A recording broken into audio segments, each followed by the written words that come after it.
तक हमारे साथ हैं चंद्रशेखर रावण। देखिए, जालौर में एक दलित बच्चे इंद्र कुमार की मौत हुई।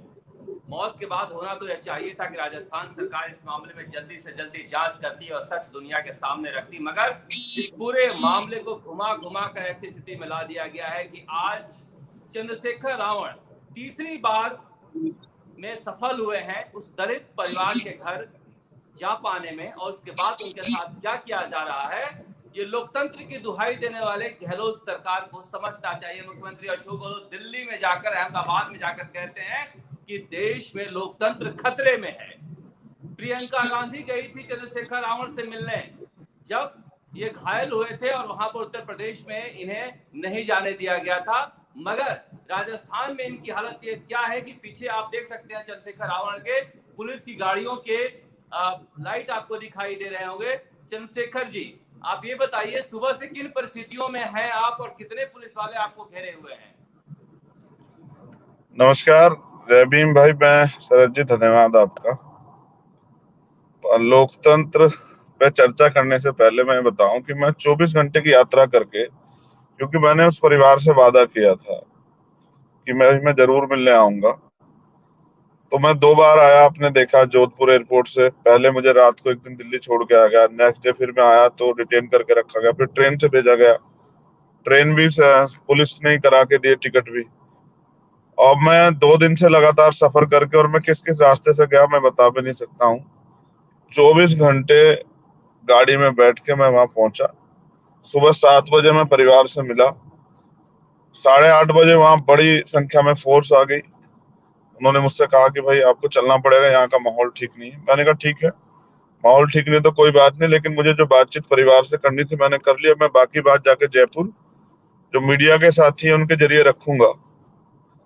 तो उन्होंने कहा ठीक है। उसके बाद जैसे कि खबर फैली कि मैं आ गया हूँ, तो हमारे सारे कार्यकर्ता सड़कों पे आ गए कि भाई जब यहाँ से जाएंगे तो हम लोग मिल लेंगे। 4 घंटे तक जालोर में ही घुमाते रहे। 4 घंटे की जब जालोर से घुमाने के बाद मेरी खूब फोटो हुई। मैंने पूछा कि भाई कोई मैं क्रिमिनल हूँ, कोई मैं टेररिस्ट एक्टिविटी कर रहा हूँ, ये क्या कर रहा हूँ? सिंगल आदमी कुछ साथियों के साथ आया हूँ, भीड़ भी लेके नहीं आया हूँ, परिवार से मिलने आया हूँ। क्या राजस्थान में दलित अगर समाज के साथ कोई अन्याय हुआ और मैं उनसे मिलने आ गया हूँ तो ये क्या मेरा अपराध है? आप जो इस तरह से कर रहे हैं, पानी पीने के लिए भी पानी नहीं दे रहे हैं, और जिस तरह से आप इतनी 12-13 गाड़ियों के उसमें डिटेन करके जिस तरह कार्रवाई कर रहे हैं और बहसबाजी कर रहे हैं, तो ये तो अच्छा नहीं है। तो उन्होंने कहा नहीं, हमें ऊपर के आदेश हैं हमारे एसपी के। तो मैंने कहा भाई आपका एसपी जो है वो लोकतंत्र है, आपका एसपी जो आपका बॉस है, मेरा बॉस थोड़ा ही है। ये तो मैं तय करूंगा मुझे कहाँ जाना, क्या जयपुर में मैं नहीं जा सकता हूँ? तो फिर वो थोड़े से सही उन्होंने बात की, और अब हम मैं जयपुर के नजदीक ही लगा था, तो कम से कम 40 गाड़ी है शरद भाई। मैं अपना बैक कैमरा नहीं ऑन कर पा रहा, मुझे पता नहीं कैसे होता, वरना मैं दिखाता आपको। नहीं, अगर आप पीछे देखेंगे फ्रंट लाइट देख कैमरे पा से रहे तो हैं देखिए। पुलिस की। हाँ, ये देखिए, ये दृश्य देखिए, ये लोकतंत्र का दृश्य है कि एक व्यक्ति दलित परिवार से मिलने जाता है, उसको जिस तरह से रोका जाता है और जिस तरह से पुलिस की गाड़ियां पहरे में उसे लेकर निकलती है, जैसे लोकतंत्र का सबसे खतरनाक खिलाड़ी चंद्रशेखर रावण है। चंद्रशेखर जी, मैं आपसे पूछना चाहता हूं कि आखिर मैं इतने दिन से देख रहा हूं आपको कभी ट्रेन से भेजा जाता है, कभी गाड़ी से भेजा जाता है, और आज सुबह से जो तमाशा चल रहा है राजस्थान की सड़कों पर, चंद्रशेखर रावण से सरकार क्यों डरती है? अठावले जी आते हैं केंद्रीय मंत्री, 4 राजस्थान के मंत्री जाते हैं, चिराग पासवान आते हैं, चंद्रशेखर रावण से क्यों डर है राजस्थान सरकार को? चंद्रशेखर से डर नहीं है, सोए हुए जो दलित पिछड़े वर्ग के लोग हैं उनसे डर है। वो जो सामंतवाद की जो गुलामी लंबे समय से झेल रहे हैं, इनको लगता है, सरकार को लगता है कि चंद्रशेखर वहां जाएंगे, अपनी बात रखेंगे तो सोए हुए समाज में जान ना आ जाए। वो जो गुलाम बना के उनको रखा गया डरा धमका के, और वो अन्याय होता है, कोई कार्रवाई नहीं होती। ये तो आप मीडिया के साथियों ने लगातार चर्चा में, तो धन्यवाद दूंगा राजस्थान तक का कि उन्होंने लगातार वो जगह भी दिखाई जहाँ मटकी रखी थी। मैं आज गया था उस परिवार से मिलने, और मैं पहले आपको उस अन्याय के बारे में चर्चा करना चाहता हूँ। मैं फिर आ जाऊंगा। देखो मैं, अगले सवाल में आपसे इसी पर हाँ, कि आप गए थे, उन्होंने क्या कहा, जरा आप बताइए। उनके पिता ने, घर देखिए वालों ने मैं क्या बिल्कुल कहा? स्पष्टवादी हूँ। मैंने उनसे बात की कि भाई बताइए आप, मैं आपकी क्या मदद कर सकता हूँ। अगर आप संतुष्ट हैं न्याय से तो मुझे कोई दिक्कत नहीं है। अगर आप कुछ भी न्याय में मुझसे मदद चाहते हैं तो आप बताइए। मेरी उनसे बात हुई, मैंने उनसे पूछा कि मटके वाली घटने का क्या वो है, तो उन्होंने मुझे बताया कि मटके वाली घटना थी, मटका वहां रखा हुआ था, ये दोनों भाई आपस में बात कर रहे थे, उसने इंद्र ने जाके मास्टर जी के मटके से पानी पी लिया, मास्टर जी ने पीटा। फिर हमें फैसले की बात आई, क्योंकि बच्चा बीमार था तो उन्होंने फैसले की पेशकश, पैसों की पेशकश की। 1.5 लाख रुपए वो मेरे पिताजी को देके 8 लाख रुपए हमारे खर्च हुए उसके इलाज पे इंदर के। उसकी जान जब चली गई तो हमसे रहा नहीं गया, फिर हमें ये लगा कि हमने 8 लाख रुपए भी खो दिए और अपना बच्चा भी। फिर हमने इस अन्याय के खिलाफ लड़ने की वो करी। जब उन्होंने मुझे मैं उनकी माँ से मिला, उस बच्चे की, उसकी दादी से, साथ भाई मैं इतना तकलीफ में गया कि उन्होंने बताया कि हाथरस हमने सुना था और कांग्रेस पार्टी के बड़े बड़े नेता वहां लोकतंत्र की दुहाई दे रहे थे और कह रहे थे बच्ची के साथ गलत हुआ। लेकिन उसकी माँ ने, उसकी दादी ने बताया कि हमने आखिरी बार अपने बच्चे को नहीं देखा, इंदर को। पुलिस ने हमें देखने ही नहीं दिया और पुलिस ने उसकी लड़के की माँ को, उसकी दादी को, उसके दादा को पीटा।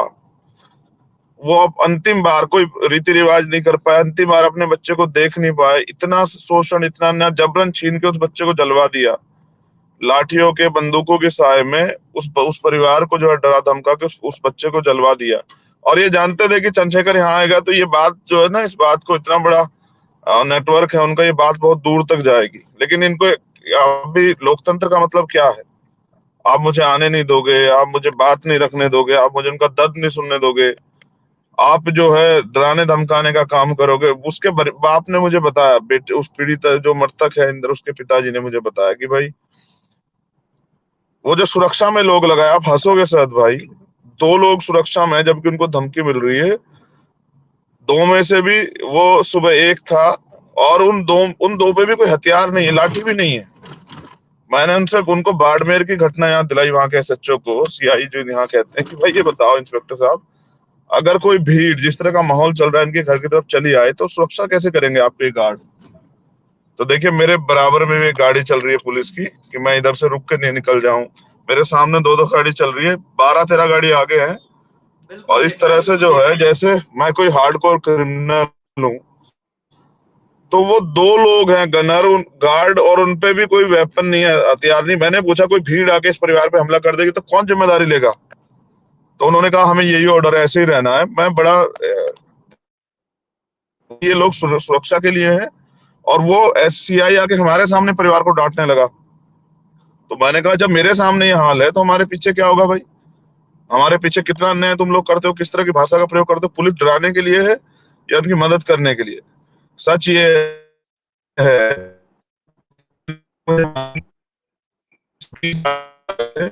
जब ये महसूस होने लगा,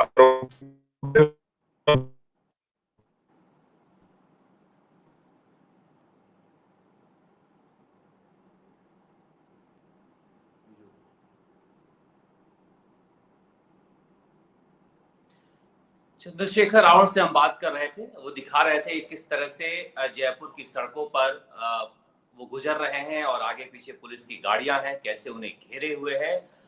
ये भी बता रहे थे कि परिवार से जब मिले तो परिवार के पिता ने क्या कहा। पिता ने कहा कि वो बात सच थी कि मेरे बेटे ने मटकी से पानी पिया था और टीचर ने मारा था। माँ ने कहा कि आखिरी समय में बेटे का चेहरा भी नहीं देखने दिया। वो दृश्य हमने देखा था, कैसे एक पिता के ऊपर लाठियां बरसाई गई जब उसके बेटे की लाश उसके घर पर रखी हुई थी। सचिन पायलट वहां पहुंचे थे। सचिन पायलट ने यही कहा था कि इंसाफ होना चाहिए, जांच होना चाहिए। जिन लोगों ने लाठीचार्ज किया है घर वालों पर, उन पर कार्रवाई होना चाहिए। किन लोगों के दबाव में और कैसे उस बच्चे का दाह संस्कार आधी रात को किया गया या शाम के बाद किया गया, इस पूरे मामले की जांच होनी चाहिए। मगर कुछ भी नहीं हुआ। पहले पुलिस के अधिकारी आए, पुलिस के अधिकारियों ने क्लीन चिट देने की कोशिश की। खुद रवि प्रकाश मेहराड़, एडीजी क्राइम राजस्थान, ने कहा कि एसपी ने जल्दीबाजी की है वहां पर यह कहने में कि मटका नहीं था। एडीजी क्राइम जांच कर आ गए, मौखिक अपनी फाइंडिंग बता दिया सेमो में, मगर उस फाइंडिंग का क्या हुआ कुछ पता नहीं चला। अब कहा जा रहा है कि एसआईटी का गठन हुआ है, एसआईटी तय करेगा कि वहां मटका था या नहीं। सवाल मटके का नहीं है, सवाल उस मानसिकता का है जिस मानसिकता की वजह से आज चंद्रशेखर रावण जैसा एक दलित नेता कह लीजिए, कार्यकर्ता कह लीजिए, जो भी हो, अगर वो समाज के किसी व्यक्ति से मिलना चाह रहा है तो उसे इस तरह से नहीं रोका जाना चाहिए। 40-40 गाड़ियां आप जालोर से लेकर जयपुर तक लेकर आ रहे हो, क्या वो क्रिमिनल है? क्या इतनी नफरत करते हैं किसी नेता से? कोई सरकार इतनी नफरत करती है? बड़ा सवाल यही है कि किस समाज में हम जी रहे हैं। आजादी के इतने दिन बाद भी अगर कोई समाज का नेता किसी पीड़ित परिवार के पास नहीं जा पाए तो ये हमारे लिए धब्बा है। वो बता रहे हैं कि 14 घंटे का समय तय करके वो दलित परिवार के पास पहुंचे थे, वापस जुड़ गए हैं। चंद्रशेखर, अपनी बात पूरी कीजिए। आप वहां पर जो आपने देखा, जो बता रहे थे कि पुलिस वालों कैसे वो डांट, हाँ, उनके परिवार ने मुझे बताया, हाँ डांट, उन्होंने मुझे बताया कि मटकी की जगह जो है वो मटकी हटा दी गई है। टंकी में एक नई टंकी जो है लगाई गई है ऊंची करके, क्योंकि मीडिया के लोगों ने दिखाया कि इतना नीचे झुक के कैसे पानी पीते थे। उसके बावजूद उन्होंने मुझे एक चीज और बताई कि कुछ फर्जी जो है मेडिकल के जो है पेपर्स बनवाए जा रहे हैं उस बच्चे के नाम से, कि भाई उसका इलाज चल रहा था पहले से 4-5 साल पहले से। ऐसे जो है ना पेपर भी जो है तैयार कराए जा रहे हैं फर्जी डॉक्टर इलाज से। चल रहा था तो ये और भी गंभीर बात है चंद्रशेखर जी कि बीमार बच्चे को मारा उसने। ये तो नहीं, ये वो तो और भी उनका कहना सर जी कि वो बीमार था ही नहीं।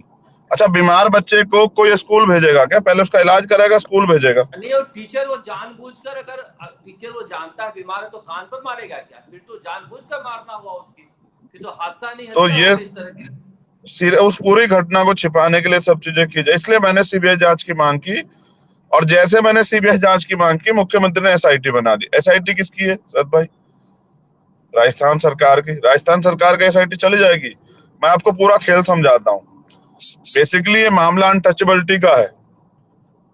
राइट टू सिविल प्रोटेक्शन जो है 1955, उसको वो उसका प्रयोग होगा इसमें अनटचेबिलिटी का। जवाब जब दुनिया में इस बात की चर्चा होती है कि भारत में अनटचेबिलिटी कितने मामले आए, तो सरकारें इनको सब सारी सरकार छिपा लेती, लगाती नहीं है। तो मैं समझता हूं कि अनटचेबिलिटी की बात को निकाला जा रहा है कि ये साबित हो जाए कि हत्या तो हुई, पीटा तो है, लेकिन अनटचेबिलिटी का मामला नहीं था, पानी छूने का मामला नहीं था। मैं कहता हूं सामंतवाद का गढ़ है। मैं गया था पाली में। जितेंद्र मेघवाल के परिवार ने मुझे बताया कि आज भी हम जो है यहाँ से पुरोहितों के घरों के सामने से आज जूते चप्पल पहन के महिलाएं नहीं जा सकती हैं, अच्छे कपड़े नहीं पहन सकती, मूछें रखने पे जितेंद्र मेघवाल कहते हैं। तो सामंतवाद का गढ़ है वो। और आप ये देखे शरद जी, मामला हाईलाइट हो गया भाई, वरना कितने ऐसे मामले गांव देहात में होते होंगे जिन पे कोई चर्चा नहीं होती, पुलिस एफआईआर लिखती होगी। आज के रवैये से मुझे लगता है कि दलित वहां घुट घुट के जी रहा है, वो आजादी चाहता है। उनको ये समझ आया कि इस व्यक्ति के साथ खड़े होकर हम आजाद हो सकते हैं। लेकिन अशोक गहलोत जिस बात को जानते हैं कि उनका जो गुलाम वोटर है वो कट जाएगा, इसलिए वो चाहते हैं कि चंद्रशेखर उनके बीच में ना जाए। आज तो गजब तब हुआ, जब मैं आ रहा था तो कुछ लोगों ने मुझे रोक के जबरदस्ती जिद की। वो शेड्यूल कास्ट के लोग थे कि भैया जो है बाबा साहब की मूर्ति पे फोटो वो माला चढ़ा दीजिए। मैं उतरने लगा तो एक सीओ थे, उन्होंने मुझसे कहा कि नहीं, देखिए मैं एक चीज और दिखा दूं आपको, देखिए किस तरह से जो है पहले से पूरी व्यवस्था जो है आगे है, देखिए। तो पहले से पूरा इंतजाम किया हुआ है कि किसी भी हालत में रुकने नहीं देना है चंद्रशेखर को। तो मैं बड़ा अचंभित रहा जब उन्होंने मुझसे कहा, सीओ ने, यहाँ राजस्थान में जब मैं वापस आ रहा था, उन्होंने मुझसे कहा कि आप बाबा साहब के स्टैचू को माल्यार्पण नहीं करते। मैंने कहा क्योंकि हमारे एसपी का आदेश है। मैंने कहा यार, ये आपके एसपी क्या संविधान से बड़े हो गए? आपके एसपी क्या भारत के लोकतंत्र से बड़े हो गए हैं? हमारे जो राइट्स उनसे बड़े हो गए? मैंने कहा मैं कोई अपराधी हूँ, मुझे आपने अरेस्ट किया तो मुझे वो दो। किस बेस पर अरेस्ट किया है? कि मैं बाबा साहब के स्टैचू को, तो ये कांग्रेस की सच्चाई है राजस्थान की। मेरी कांग्रेस से कोई लड़ाई नहीं है, लेकिन बड़ी बात यह है कि अगर अन्याय होगा आपकी सरकार में तो मैं चुप्पी थाम लूं, और अगर बोलूंगा तो भाई कांग्रेस के लोग चिल्लाने लग जाएं कि ये बीजेपी के एजेंट है, ये तो बोल रहे हैं। तो क्या तो अपने लोगों को यहाँ मरने को छोड़ दो आपकी सरकार में, उनके साथ रेप हो, हत्याएं, मूछें रखने पे उनकी हत्या हो जाए। बाड़मेर का मामला आप आपके यहाँ से मैंने देखा, जैसे मूछे रखने पे पुलिस के लोगों ने पीटा, जब रक्षक ही भक्षक हो जाएंगे तो कैसे न्याय मिलेगा? तो क्या तो हम यहाँ पिटते रहे, हमारे घर जलाए जाते रहे, हमारी बहनों का रेप हो, हत्या हो, हम चुप रहे तो सब ठीक है, अगर हम आवाज उठाएंगे तो बहुत बुरा हो गया है। तो ये गलत फहमी है अशोक गहलोत जी को, उनको लगता है कि वो मुझे रोक दे।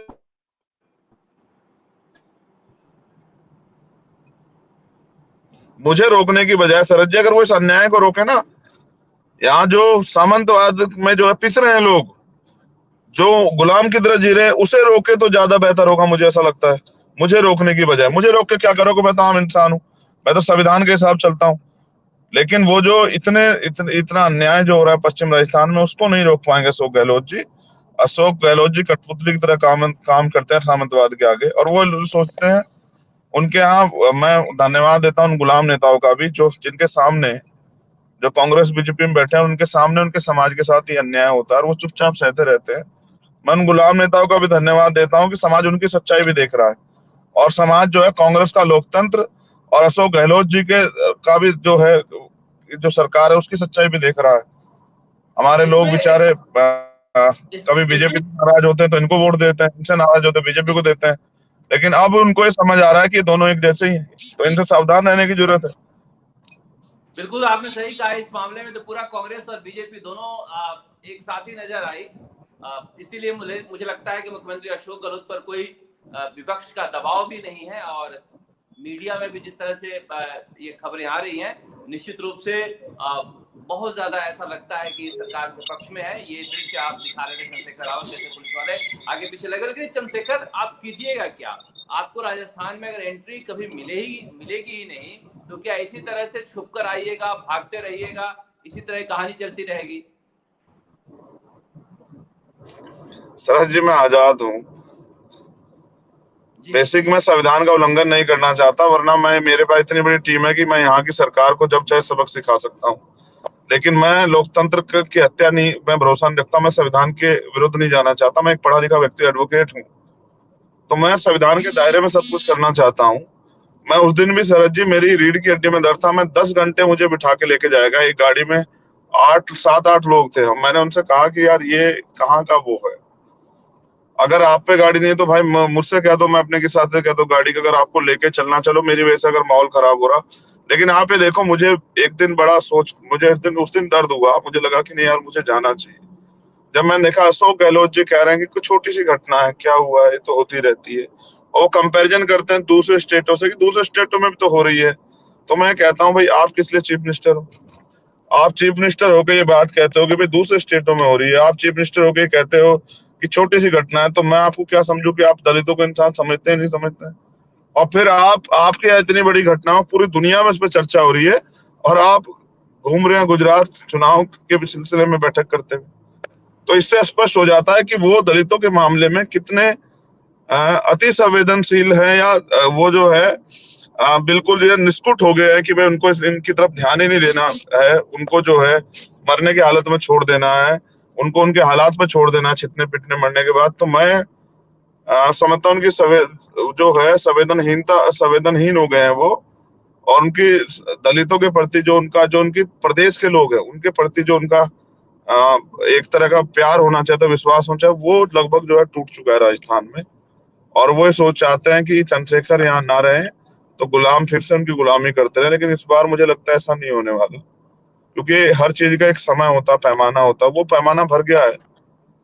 अब वो लोग उठ रहे हैं, अब वो लोग सवाल खड़े कर रहे हैं, वो मुकदमे भी दर्ज करा रहे हैं, वो कह भी रहे हैं कि हम लड़ेंगे। अब वो समय बदल रहा है, और मुझे लगता है कि अब वो अन्याय नहीं सहेंगे। तो आपने कहा कि कैसे आओगे चंद्रशेखर, तो मैं आऊंगा भाई।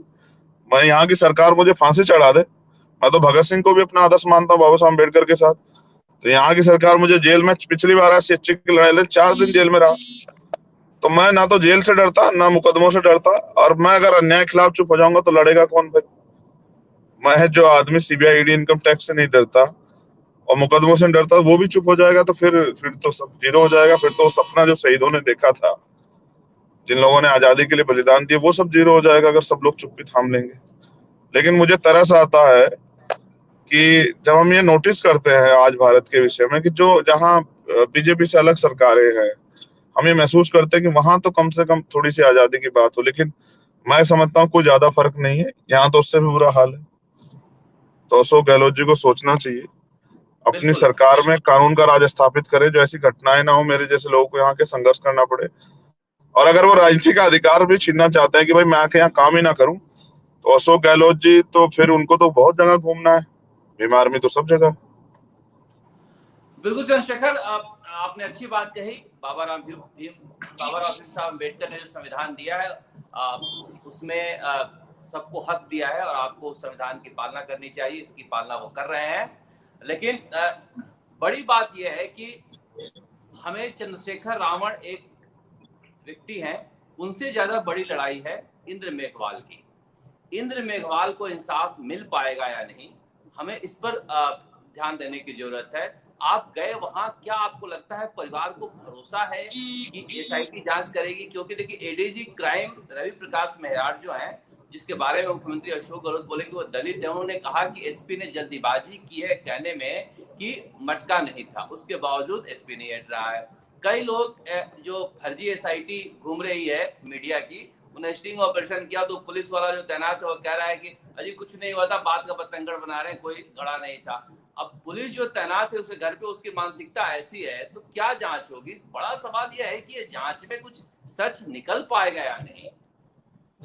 मैंने आज के हालात देख के ही और उस दिन उनके पिताजी से बात करके सीबीआई जांच की मांग करी थी कि न्यायपालिका की निगरानी में हो, क्योंकि जिस सरकार के मुख्यमंत्री और अधिकारी कर्मचारी एक जैसी भाषा बोल रहे हों, वो बिना जांच के स्टेटमेंट दे रहे हों। आपको याद होगा हाथरस में एडीजी लॉ एंड ऑर्डर थे यूपी के, प्रशांत कुमार, उन्होंने कहा कि रेप नहीं हुआ है। तो हमने सब लोगों ने सवाल खड़े किए कि भाई आप कौन होते हो ये तय करने वाले कि रेप हुआ है नहीं हुआ? ये तो कोर्ट तय करेगा, ये तो जब एग्जामिन होगा मेडिकल रिपोर्ट तो वो तय करेगी, आप कौन होते हो। लेकिन यहाँ आप देखिए कि मुख्यमंत्री कहते हैं कि जांच होनी चाहिए, हम भी कह रहे हैं जांच होनी चाहिए, पुलिस अपने आप तय कर दिया, एसपी ने बयान दे दिया।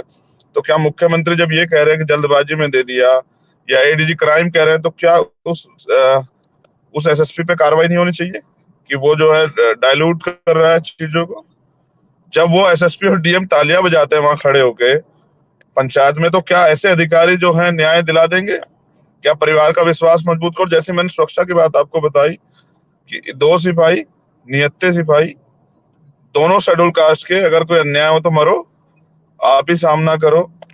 तो ये इसलिए उन्होंने जो बयान दिया एडीजी क्राइम के लिए कि वो दलित समाज से, ये विश्वास जागरूक करने, जताने के लिए कि दलित समाज में विश्वास जाए कि हमारा आदमी है, ये हमारे साथ अन्याय नहीं करेगा। लेकिन सच ये है कि सरकारी कर्मचारी सरकार का होता है, चाहे वो पुलिस का हो या प्रशासन का, उनकी तो और रिपोर्ट ही उसके लिए सामने पहले नहीं आई। परिवार से पहले आपने कहा प्रशासन कि होता है। उन्होंने कहा, मतलब रिपोर्ट ही सामने नहीं आई उनकी।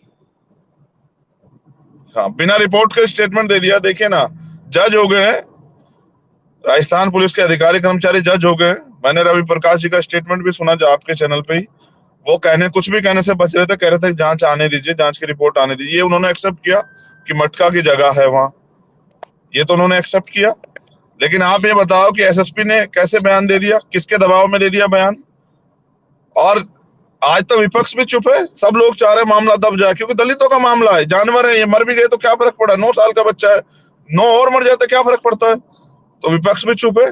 अगर हम लड़ना चाहते हैं, सब लोग मिलकर दबा रहे हैं, अगर हम लड़ना चाहते हैं तो हमें निकाल दो, भगा दो, डरा दो, धमका दो, धमकी दे दो, तो मैं कह रहा हूँ चढ़ा दो फांसी। लेकिन क्या आप इस अन्याय को आपके अन्याय होगा और हम चुप रह लेंगे? ये गलतफहमी है। तो ये मैं तो कांग्रेस के सीनियर लीडर से पूछना चाहता हूँ कि भाई अब राजस्थान में बताओ कि लोकतंत्र कहाँ है? जो अन्याय आपकी सरकार कर रही है, इसको लोकतंत्र मानते हो? दूसरी बार जब हाथरस कांग्रेस के सीनियर लीडर गए तो यूपी गवर्नमेंट ने भी उनको 5 लोगों को परमिशन दे दी, मुझे तो तीसरी बार में भी नहीं दी। मुझे तीसरी बार में छुप छुपा के जाना पड़ा, क्योंकि मैंने वादा किया था, मैंने कहा भी था उस दिन वहां के अधिकारियों की, अगर मैंने ठान लिया कि जाना है तो राजस्थान की पूरी फोर्स लगा लेना अगर मुझे पकड़ पाए। तो मैंने वो करके भी दिखाया। लेकिन अब तो मैं भरोसा करके आया कि भाई ठीक है, अब तो मैं चल के अपनी बात रखूंगा, कल को मीडिया के सामने बताऊंगा क्या है। लेकिन अब ये क्या है, इसको मैं क्या मानूं? तो ये है गुंडागर्दी और तानाशाही। और कभी कभी तानाशाही में आदमी इतना इस हालात में चला जाता है कि वो सोच ही नहीं पाता कि इसके भविष्य के परिणाम क्या होंगे। दलित समाज क्या देख नहीं रहा है कि उनके बेटे के साथ क्या हो रहा है? किस तरह से उनके बेटे को बेइज्जत किया जा रहा है, अपमानित करके जो है जबरन निकाला जा रहा है। मेरे साथ अनिल देन वाले हमारे कोर कमेटी के मेंबर है, वो बैठे हुए हैं, उनका वो राजस्थान के रहने वाले, उनका कोई लेना देना नहीं है यूपी में। जबरन उनको जो है उनको मजबूर किया जा रहा है दिल्ली जाओ, इनका जो काम प्रभावित होगा उससे कोई मतलब नहीं है। तो मैं ये समझता हूँ कि ये अन्याय की जो प्रकाष्ठा राजस्थान में लिखी जा रही है, इसका जवाब जो है आने वाले समय में यहाँ का दलित, पिछड़ा, आदिवासी, माइनॉरिटी जो है, कमजोर वर्ग जो है, जो विश्वास रखता हमें, वो जरूर लेगा। और वहां हालात सबके ऐसे ही है, पश्चिम यूपी, पश्चिम राजस्थान में सबके हालात ऐसे ही हैं। बेसिक ये पश्चिम राजस्थान है और मैं पश्चिम यूपी से आता हूँ, तो देखो दोनों कितना वो होता है। मैं वहां भी अन्याय के खिलाफ लड़के आया हूँ और यहाँ भी मुझे अन्याय के खिलाफ लड़ना पड़ रहा है, लेकिन पूरे देश में हमारी समस्या जैसी है कि हमें बिल्कुल कर्म से नहीं, हमें जाति से चंद्रशेखर, पहचाना हम जाता उम्मीद है। कर जाति है कि जाति नहीं। जी, जाति है कि जाति नहीं। हम उम्मीद करते हैं कि मुख्यमंत्री अशोक गहलोत इस दृश्य को देख रहे होंगे कि चंद्रशेखर के पीछे कैसे पुलिस की गाड़ियों की लाइटें दिख रही हैं, और कम से कम वो संज्ञान लेंगे और कहेंगे कि चंद्रशेखर इस देश के नागरिक हैं, राजस्थान के आजाद हवा में ये सांस ले सकते हैं, लोकतंत्र की जो दुहाई देते हैं उसके बारे में समझेंगे वो, और इन्हें आजाद किया जाएगा वाकई में पुलिस के इस पहरे से। लेकिन फिलहाल तो पुलिस है कि मानती नहीं, इन्हें वापस फिर से लगता है कि दिल्ली लेकर जा रही है। लेकिन सबसे बड़ा हमारा सवाल यही है कि चंद्रशेखर को चाहे जितनी बार आप दिल्ली छोड़ाइए, मगर इंद्र मेघवाल को इंसाफ दीजिए, और हमारी लड़ाई इंद्र जारी रहेगी जब शरद तक जी, इंद्र मेघवाल को इंसाफ नहीं मिलेगा। जी शरद जी, मैं एक और बात स्पष्ट कर दूं। आप शायद आपको अनुभव है, लेकिन ये भी सच है कि मुख्यमंत्री जी मेरे आने और जाने की दोनों की खबर रखते हैं। मुख्यमंत्री जी तो करवा रहे हैं, पुलिस की क्या हिम्मत है कि वो मुख्यमंत्री जी के बिना मेरे साथ ये अन्याय करे।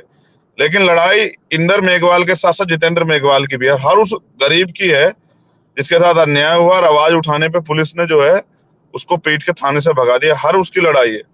मैं इंदर के लिए भी न्याय चाहता हूँ, समान न्याय।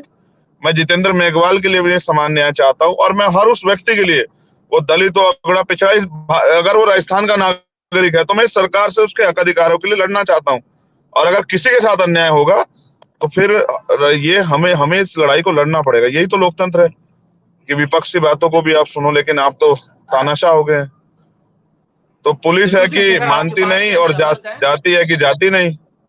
बिल्कुल आपकी बात से हम सहमत हैं। किसी भी जाति, धर्म, संप्रदाय का व्यक्ति हो, कोई भी पीड़ित व्यक्ति हो, हम उसकी लड़ाई को लड़ेंगे। और लोकतंत्र को बचाने के लिए जो लड़ाई मुख्यमंत्री अशोक गहलोत लड़ने का दावा करते हैं वो जमीन पर दिखे, ये कम से कम उम्मीद कर रहे हैं।